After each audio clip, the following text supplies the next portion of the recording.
تبلیغ اور دعوت وہ کیا چیز ہے؟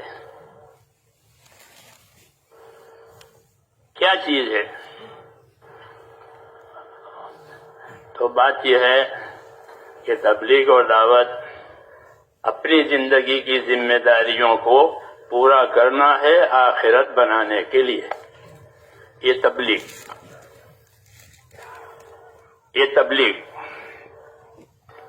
ہاں، کہ اپنی زندگی کی ذمہ داریوں کو پورا کرنا ہے، کس لیے؟ کہ آخرت بنانے کے لیے۔ یہی تبلیغ ہے کہ اللہ نے ہم پر کیا ذمہ داریاں ڈالی ہے، اس کو سمجھنا، سیکھنا اور پھر اس کو آخرت بنانے کے لیے پورا کرنا۔ نبیوں کی دعوت اور تبلیغ میں آخرت خاص چیز ہے۔ وَأَخْلَصْنَاهُمْ بِخَالِصَةٍ ذِكْرَ الدَّارِ، انبیاء کرام کے بارے میں یہ فرمایا کہ آخرت کے بارے میں ہاں یہ حضرات پوری طرح یکسو ہوتے ہیں، کچھ نہیں چاہتے دنیا سے۔ فرمایا میری مثال تو ایسی ہے کہ کوئی مسافر کہ جنگل میں جو سفر کر رہا ہے، راہگیر ہے، وہ کسی درخت کے سائے کے نیچے تھوڑی دیر بیٹھ جائے، سستا لے اور پھر اپنا راستہ لے۔ ایسا ہمارے دنیا کا قیام ہے، یوں فرمایا۔ تو میں نے یہ عرض کیا آپ حضرات سے کہ بھئی تبلیغ دعوت کیا چیز ہے؟ کہ اپنی زندگی کی ذمہ داریوں کو پورا کرنا ہے آخرت بنانے کے لیے، کیونکہ ہر آدمی وہ آخرت کا مسافر ہے۔ جدہ کا مسافر جدہ کی طرف جائے گا، بمبئی کا مسافر بمبئی کی طرف جائے گا، تو ہی وہ مسافر ہے، ورنہ وہ بھٹکا ہوا ہے۔ جی ہاں، اس لیے آخرت کا مسافر کہ وہ آخرت کی طرف جائے گا، کہاں آخرت ہی اس کی اپنی جگہ ہے، پھر وہاں سے واپسی نہیں ہے۔ مسافر کی واپسی ہوتی ہے کہ دنیا کا سفر کرے کہ دین کا سفر کرے، پھر واپس آتا ہے۔ مدار کی زندگی نہ گزارنی ہے، اس جگہ کو بناؤ۔ حضور صلی اللہ علیہ وسلم اپنی دعا میں یہ مانگتے تھے، اللہم اصلح لی دینی الذی هو عصمت امری واصلح لی دنیای التي فيها معاشی واصلح لی آخرتی التي فيها معادی واجعل الحیاة زیادة لی فی کل خیر واجعل الموت راحة لی من کل شر۔ کہ اللہ میری دنیا سنوار دے، میری دنیا سنوار دے، کیوں کہ اس میں میری معاش اور میرا گزران ہے۔ ہر آدمی گزر رہا ہے تو صحیح سلامت گزر جاوے، کہ یہاں میرا معاش ہے، میرا گزارا ہے۔ پہلے تو کہا میرا دین سنوار دے، کہ میرے دین پر میرا سارا دار و مدار ہے۔ جی ہاں، کامیابی کا دار و مدار دین پر ہے۔ عصمت و امری، کہ میری کامیابی، میری حفاظت، یہ اس کا دار و مدار میری دین پر ہے، اس لیے میرا دین سنوار دے، میری دنیا سنوار دے کہ اس میں میرا گزران ہے، اور آخرت میری سنوار دے کہ وہ میرا ٹھکانہ ہے۔ یہ دعا مانگی ہے، دعا اس لیے مانگی ہے کہ ہم کو دعا سکھانی ہے۔ آپ صلی اللہ علیہ وسلم نے ہم کو دعائیں سکھائی ہے کہ اللہ سے کیا مانگو گے، چھوٹے بچے کی طرح نہیں ایک ٹافی مانگ لی ہو گیا کام۔ بچے ہوتے ہیں نا، ٹافی دے دی چلو، کہ نہیں کیا مانگنا ہے وہ بھی سکھایا، کیا کرنا ہے وہ بھی سکھایا۔ معلم الناس الخیر، نبی کہ لوگوں کو خیر کی باتوں کو سکھانے والا۔ وَيُعَلِّمُكُم مَّا لَمْ تَكُونُوا تَعْلَمُونَ، ہمارا نبی تم کو وہ باتیں سکھائے گا جو تم نہیں جانتے ہو۔ یہ احسان ہے اللہ تعالیٰ کا۔ تو میں یہ عرض کر رہا تھا میرے بھائیوں کہ بھئی تبلیغ کیا ہے؟ تو آپ حضرات نے سمجھ لیا نا کہ ہاں کہ اپنی زندگی کی ذمہ داریوں کو اس طرح پورا کرنا ہے کہ ہماری آخرت بن جاوے، کہ آخرت اصل ہے۔ جی ہاں، اس کے لیے اللہ نے ہم کو دین کا راستہ دیا ہے۔ تو ہمارا دین جو ہے میرے دوستو کوئی وقتی نہیں ہے یا کسی خاص شعبے سے اس کا تعلق ہو، ایسا نہیں ہے، بلکہ زندگی کی ہر حالت سے اس کا تعلق ہے۔ زندگی کی ہر حالت سے دین کا تعلق ہے، کھانا ہو، پینا ہو، کمانا ہو، تندرستی ہو، بیماری ہو، جو حالت ہو، جو حالت ہو، اس حالت سے دین کا تعلق ہے، یعنی دین کی اس میں رہبری ہے۔ تندرستی میں کیا کرو گے، بیماری میں کیا کرو گے، غریبی میں کیا کرو گے، مالداری میں کیا کرو گے، سفر میں، حضر میں اپنوں کے ساتھ کیا برتاؤ کرو گے، غیروں کے ساتھ کیا برتاؤ کرو گے، اللہ سے کیا معاملہ رکھو گے، پوری رہبری ہے حیات میں، حیات سے لے کر کے موت تک کی پوری رہبری ہے۔ اس لیے دین سیکھنا اور دین سکھانا یہ زندگی کا سب سے ضروری کام ہے، سب سے ضروری کام، کھانے پینے سے بھی زیادہ ضروری کہ اپنے دین کو سیکھو، سیکھنے کی صلاحیت پیدا کرو، یہ ہم پر ذمہ داری ہے۔ سیکھنے کی صلاحیت پیدا کرو، سیکھنے سے غافل مت رہو، اپنا دین سیکھو، کیونکہ دین کی مثال ایسی ہے جیسے روشنی، اجالا، تو آدمی اجالے کا محتاج ہوتا ہے۔ جی ہاں، ضرورت ہے زندگی میں اجالا، اس کی سب سے زیادہ ضرورت ہوتی ہے، اور دوسری چیز جس کی سب سے زیادہ ضرورت ہوتی ہے وہ پانی کی ضرورت ہوتی ہے، کہ پانی کے بغیر گزارا نہیں ہے، اور روشنی کے بغیر آسانی نہیں ہے۔ جی ہاں، اس لیے دین روشنی بھی ہے، نور، اللہ کی طرف سے آیا ہوا نور ہے۔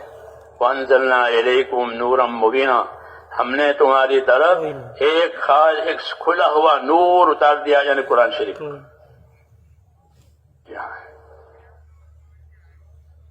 قرآن شریف نور ہے۔ جی ہاں، تو وہ نور، اس میں نور ہدایت ہے۔ ایک نور ضرورت ہوتا ہے، وہ چاند میں، سورج میں اور دوسری چیزوں میں وہ نور ہے، وہ ضرورت کا نور ہے کہ اس میں آپ کی ضرورتیں پوری ہوگی۔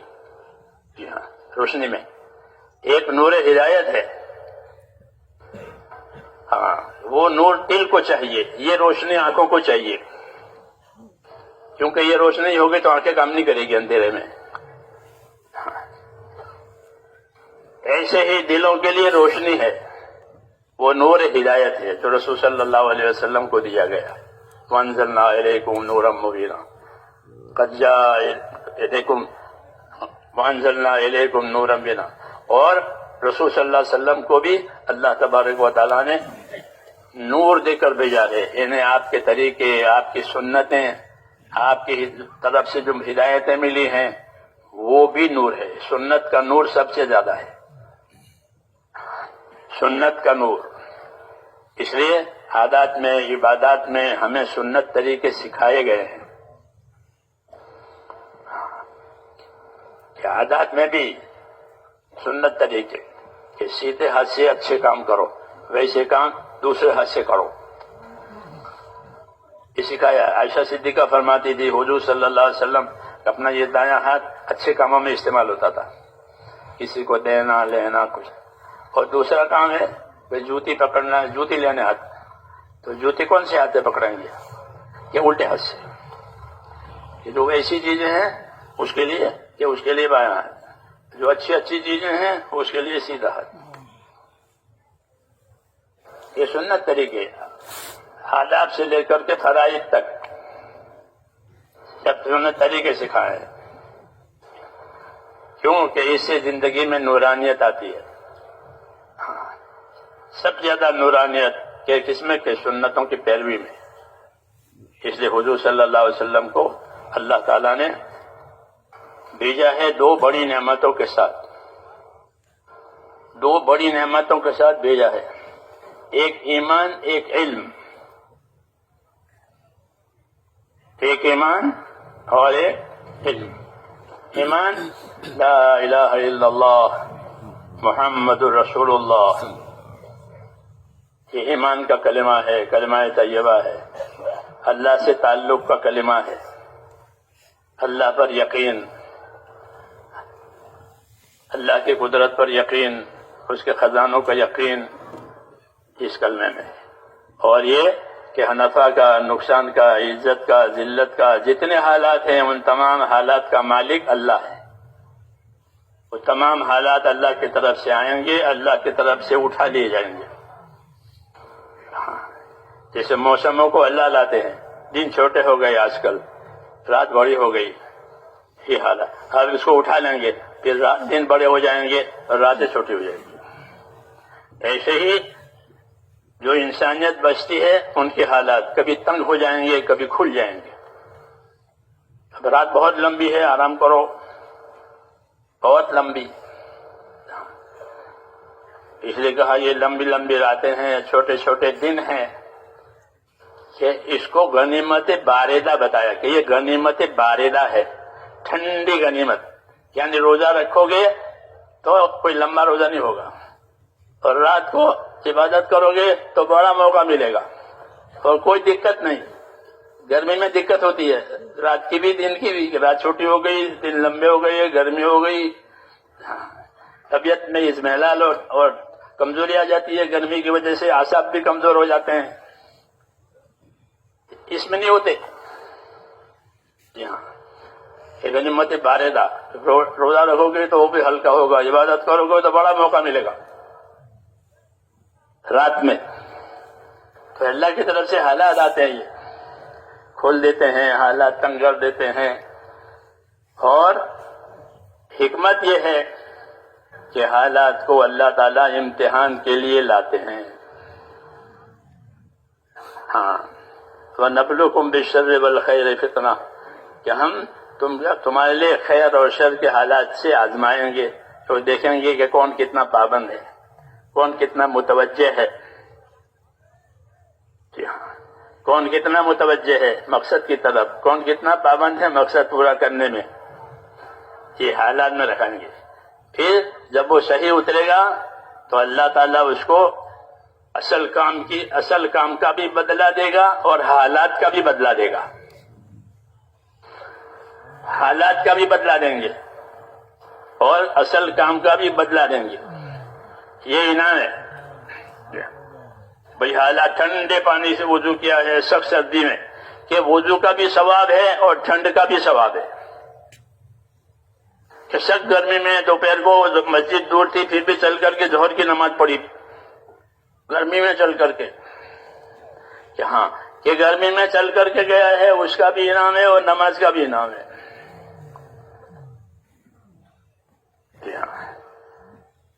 حالات کا بھی انعام، عمل کا بھی انعام. اس لیے ایمان والوں کے لیے حالات کہ اللہ کی طرف سے رحمت ہے.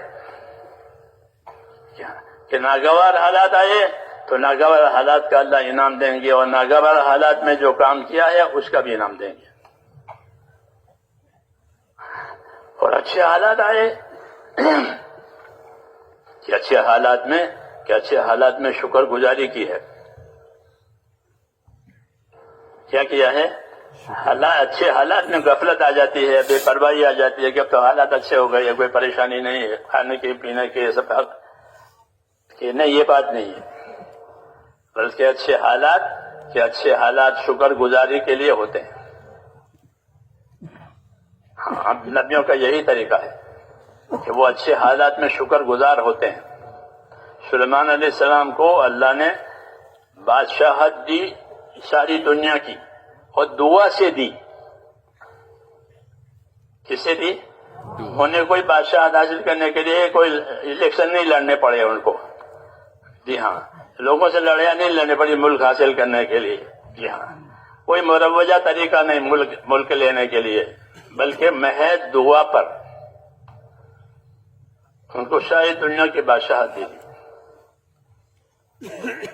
پرندوں پر ان کی بادشاہت ہے، جناتوں پر ان کی بادشاہت ہے، ہواؤں پر ان کی بادشاہت ہے۔ تو وہ کہتے تھے کہ یہ اللہ نے مجھے دیا ہے، لیکن اللہ مجھے دیکھے گا کہ میں اس نعمت میں شکر گزار ہوں کہ نہیں۔ اس طرح داؤد علیہ السلام پر بھی انعامات ہوئے ہیں۔ یہ دو نبی ہیں کہ جن پر انعامات ہوئے ہیں،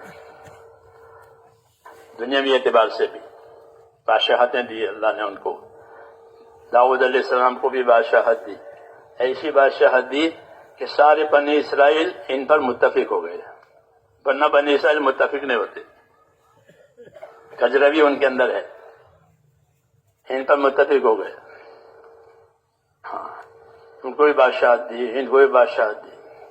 تو وہ حضرات یہ کہتے کہ ہمارے امتحان ہے، اس میں ہم کیا کریں گے وہ اللہ دیکھتے ہیں۔ تو انہوں نے اس اچھے حالات میں اپنا کام بڑھا دیا، ورنہ تو اچھے حالات میں آدمی غافل ہو جاتا ہے، راحت لیتا ہے۔ جی ہاں، انہوں نے ایسا نہیں کیا، بلکہ داؤد علیہ السلام اپنے نبوت کے کام کے ساتھ، کہ ان پر زبور نازل ہوئی تھی، اس کی تبلیغ، اس کی دعوت، اس کی تعلیم، یہ اس کے ساتھ ساتھ انہوں نے اللہ کی طرف کا اپنا انہماک اور اللہ کی طرف مشغول ہونا بہت بڑھایا۔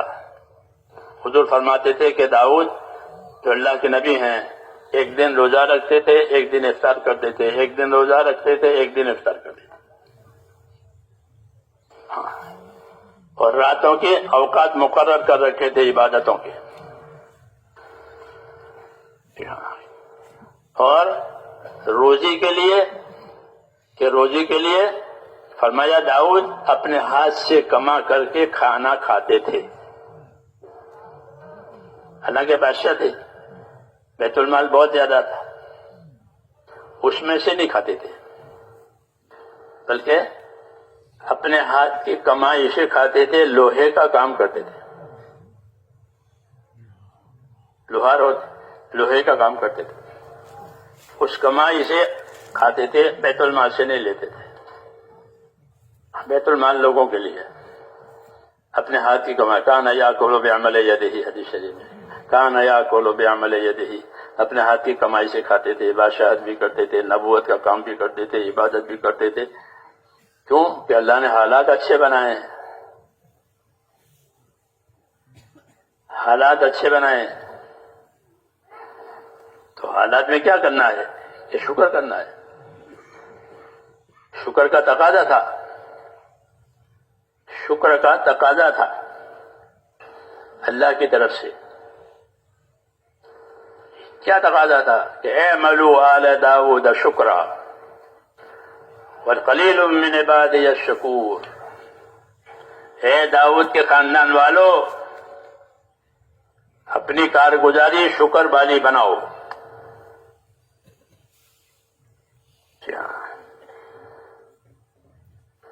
کیا کرو؟ کہ اپنی کارگزاری شکر والی بناؤ۔ اعملوا آل داود شکرا۔ کیوں؟ یہ تو حکم دیا، اور ایک شکایت کی۔ شکایت کیا کی؟ کہ وَقَلِيلٌ مِّنْ عِبَادِيَ الشَّكُورُ، میرے بندوں میں شکر گزار تھوڑے ہی ہیں۔ سرکاری رپورٹ، اس سے زیادہ سچی رپورٹ کیا ہوگی؟ کہ اللہ خود کہہ رہا ہے کہ میرے بندوں میں شکر گزار تھوڑے۔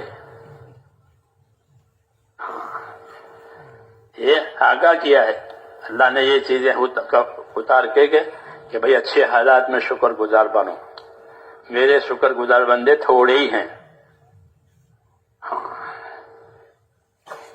جی ہاں، یہ بڑی دعوت ہے، بڑی تنبیہ ہے کہ میرے شکر گزار بندے تھوڑے۔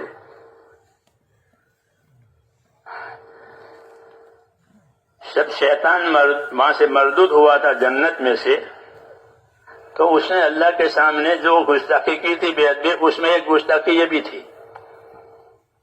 کہ میں آدم کی اولاد کو ایسا بہکاؤں گا کہ وہ تیرے شکر گزار بندے تھوڑے رہ جائیں گے، قلیلاً لا تجد، کہ شکر والے آپ تھوڑے ہی پائیں گے، یہ اللہ سے کہہ رہا تھا فلا تجد اکثرهم شاکرین، کہ آپ اولاد آدم میں اکثریت کو شکر گزار نہیں پائیں گے، ایسا بنا دوں گا۔ جی ہاں، تو ناشکر بننا، حالات کی وجہ سے غافل ہو جانا کہ اب تو اچھے حالات ہو گئے، یہ ہمارا طریقہ نہیں ہے،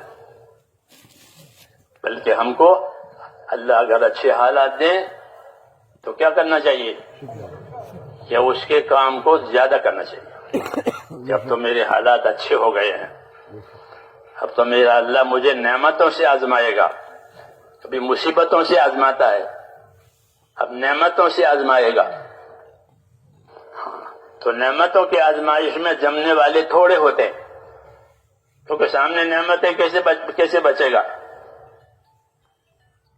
جی ہاں، اس لیے محنت اور مجاہدہ کروایا جاتا ہے۔ کیا کروایا جاتا ہے؟ تاکہ نعمتوں کی محبت غالب نہ آئے حکموں کی اطاعت پر، کیونکہ نعمتوں کی محبت غالب آ گئی تو وہ نعمتوں سے اپنی خواہشیں پوری کرے گا اور حکم میں کوتاہی کرے گا۔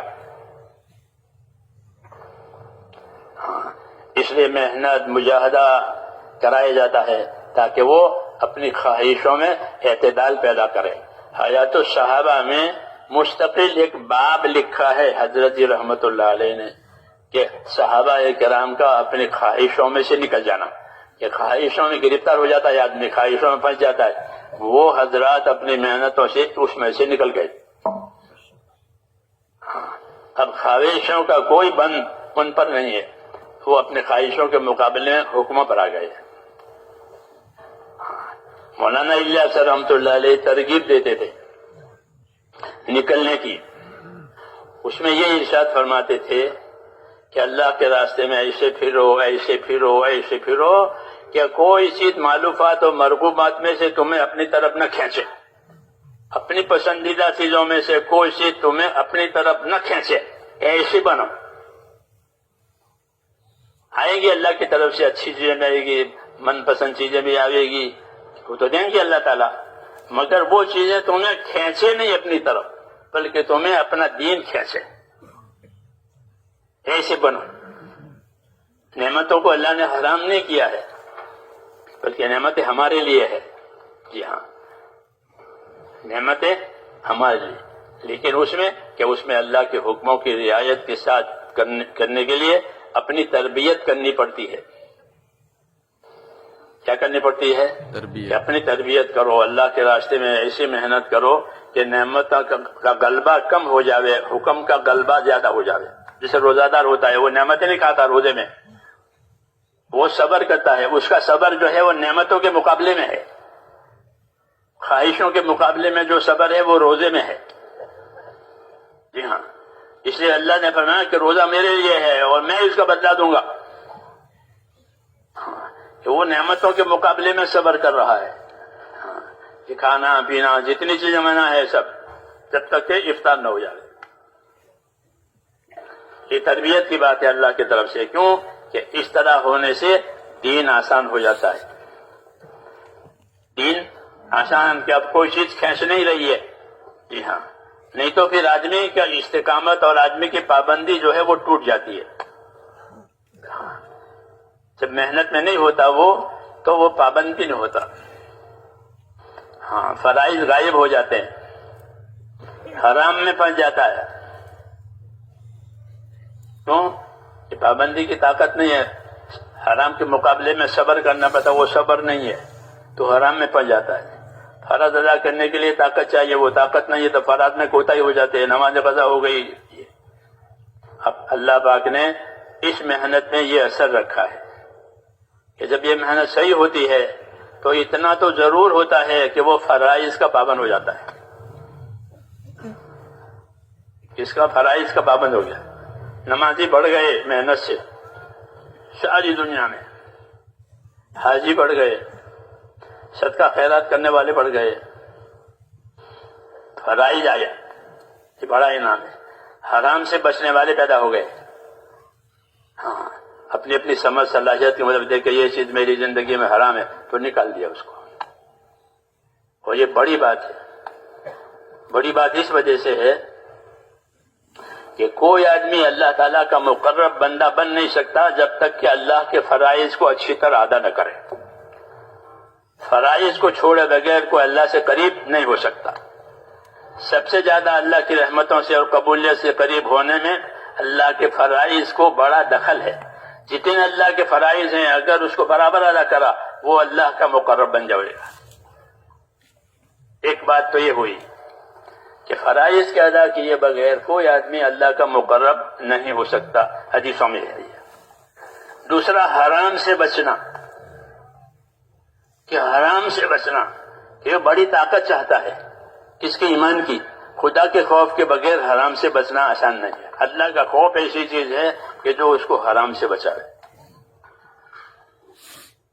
جب اللہ کے راستے میں پھریں گے، وعدہ وعید سنیں گے، محنت کے ساتھ سنیں گے، محنت کے ساتھ سنائیں گے تو قدرتی طور پر یہ طاقت پیدا ہوتی ہے کہ حرام سے بچنے کی استعداد پیدا ہوتی ہے۔ کہ میں حرام کاروبار تھا، پھر کیا ہوا کہ میں جماعت میں گیا، پھر چھوڑ دیا، حلال کاروبار ہے وغیرہ وغیرہ۔ اس کی ایسے حالات ملیں گے آپ کو امت میں، کہ گھر میں سے حرام نکال دیا، زندگی میں سے حرام نکال دیا۔ اور حرام سے بچنا بڑی عبادت، معمولی نہیں۔ حرام سے اپنے آپ کو بچانا بڑی عبادت۔ اتق المحارم تکن عابد الناس، کہ تو حرام سے اپنے آپ کو بچا لے پھر تو خدا کا سب سے بڑا عبادت گزار ہے۔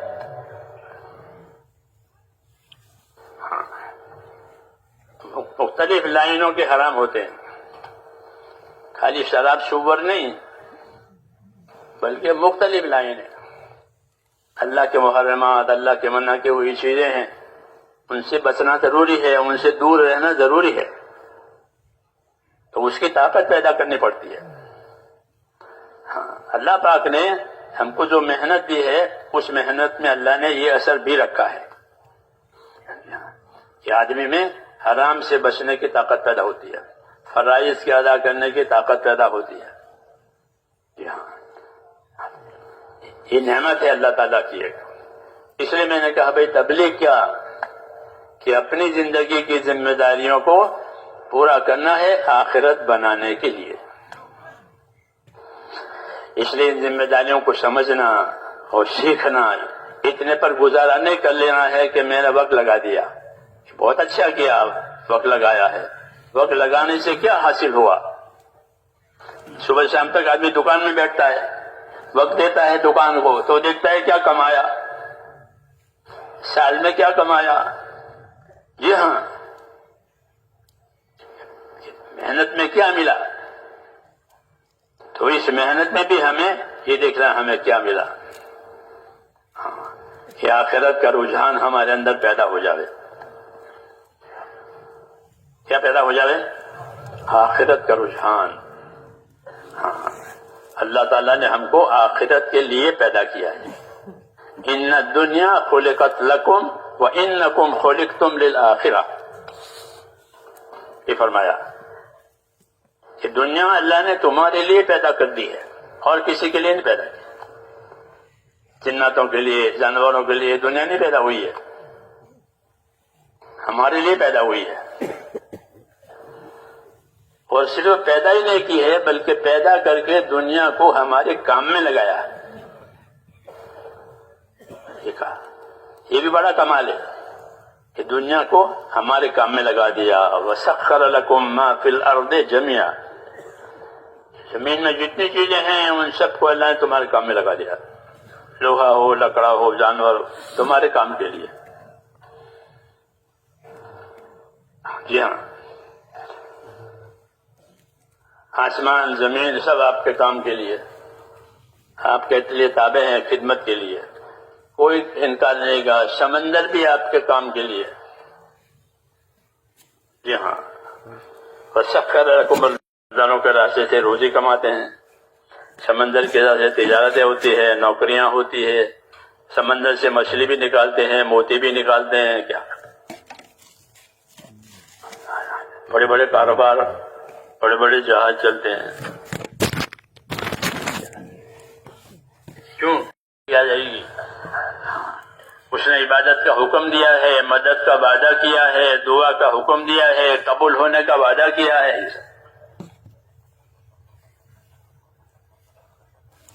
عبادت کا حکم دیا اور مدد کا وعدہ کیا، دعا کرنے کا حکم دیا اور قبول کرنے کا وعدہ کیا کہ اللہ سے مانگو، عبادت کر کے مانگو، اطاعت کر کے مانگو. ہاں، اس سے اللہ تعالیٰ رحمتوں کے حالات لاویں گے.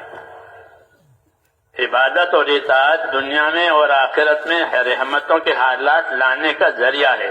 اطیعوا اللہ واطیعوا الرسول لعلکم ترحمون، کہ اطاعت کرو اللہ کی اور اطاعت کرو اس کے رسول کی تاکہ تم پر رحم ہو جائے. تو رحم کے اسباب یہ ہے دنیا میں بھی اور آخرت میں بھی، کہ ایمان اور ایمان کی غرض اور غایت کہ ایمان اللہ تعالیٰ نے اطاعت کے لیے دیا ہے کہ اللہ پر ایمان لا کر اس کے تابعدار اور اطاعت کرنے والے بنو. وما ارسلنا من رسول الا لیطاع باذن اللہ، کہ ہم نے جب کبھی دنیا میں کوئی رسول بھیجا ہے تو اس کے بھیجنے کی کوئی وجہ نہیں سوائے اس کے کہ وہ اللہ تعالیٰ کے بندوں کو اللہ کی اطاعت کی طرف لاوے. کیونکہ اطاعت کے بغیر جنت نہیں ملے گی. اطاعت کے بغیر جنت نہیں ہے، اور جنت نہیں ہے تو اور کیا ہے؟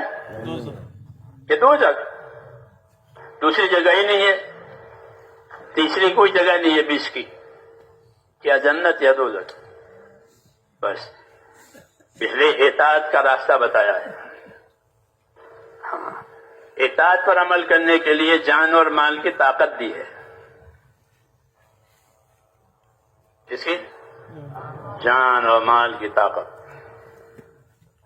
اللہ ہر ایک کو جان کی طاقت بھی دیتے ہیں، اس کے مقدر کا مال بھی دیتے ہیں. یہ دونوں چیزیں اطاعت کرنے کے لیے اصل میں دی ہے.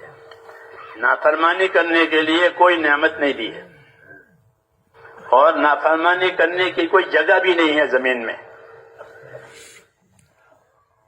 زمین میں نافرمانی کرنے کی کوئی جگہ نہیں ہے. ہمارے لیے تو حضور صلی اللہ علیہ وسلم نے یہ بشارت دی ہے کہ میری امت کے لیے پوری زمین مسجد بنا دی گئی ہے. ہمارے لیے پوری زمین مسجد ہے. یہ تو ایک بات ہوئی. پھر مسجد کیا چیز ہے؟ مسجد کیا چیز ہے؟ تو یوں کہیں کہ مسجد جو ہے وہ آخرت کے بازار ہیں. آپ کتابیں پڑھو گے تو میں نے کہا کہ مسجد کیا ہے؟ کہ مسجدیں آخرت کے بازار ہیں. دنیا میں لوگ بازار میں جاتے ہیں، اپنی حاجت راحت کی چیز لے آتے ہیں کہ بھائی اس کی ضرورت ہے، اس کی راحت کے لیے ضرورت. کبھی راحت کی وجہ سے لاتے ہیں، کبھی ضرورت کی وجہ سے لاتے ہیں. ہاں، تو بازار میں سے چیزیں راحت ضرورت کے لیے لائی جاتی ہے. تو مسجد میں سے اپنے راحت ضرورت کا سامان لے لو. تو مسجد میں ایمان ہوتا ہے، مسجد میں عبادت ہوتی ہے، مسجد میں اخلاق ہوتے ہیں. جی ہاں، مسجد کا یہ موضوع ہے. تو ہماری تو ساری زمین مسجد، جہاں چاہو نماز پڑھ لو. پانی نہیں ہے تو اسی زمین میں تیمم کر لو. ہاں، تو ساری زمین کو اللہ پاک نے مسجد بنایا. تو گویا ہماری زندگی مسجد والی. کیا والی؟ مسجد والی. مسلمان کی زندگی مسجد والی. ہاں، کہ وہ صبح سے شام تک اور شام سے صبح تک وہ اللہ کے اطاعت اور عبادت میں رہتا ہے، اور اس کو عبادت اور اطاعت کے طریقے بتائے ہیں. ان طریقوں پر عمل کرنے کی وجہ سے وہ چیز عبادت بن جاتی ہے. اس لیے ان طریقوں کا سیکھنا ضروری قرار دیا. حضور صلی اللہ علیہ وسلم ایمان اور علم لے کر آئے ہیں. کیا لے کر آئے؟ ایمان اور علم.